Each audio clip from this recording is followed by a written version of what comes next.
Hi my dear friends, ఇక్కడ మా ఇంటి పైన ఇలా చెట్లు పెట్టాను. గులాబీ పూలు ఇలా కాసాయి చూడండి, చక్కగా కట్ చేశాను. ఇప్పుడే వీటిని కట్ చేశాను. మీరు కూడా మీ ఇంటి పైన మొక్కలు నాటుకొని వాటికి పండ్ల, కూరగాయల, గుడ్డు పెంకులు, ఇటువంటి వెజిటబుల్ వేస్ట్ అన్నిటిని కూడా ఎరువుగా వేయండి. పూలు చక్కగా పూస్తాయి.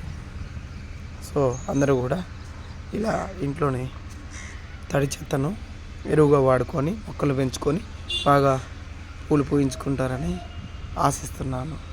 Thank you friends.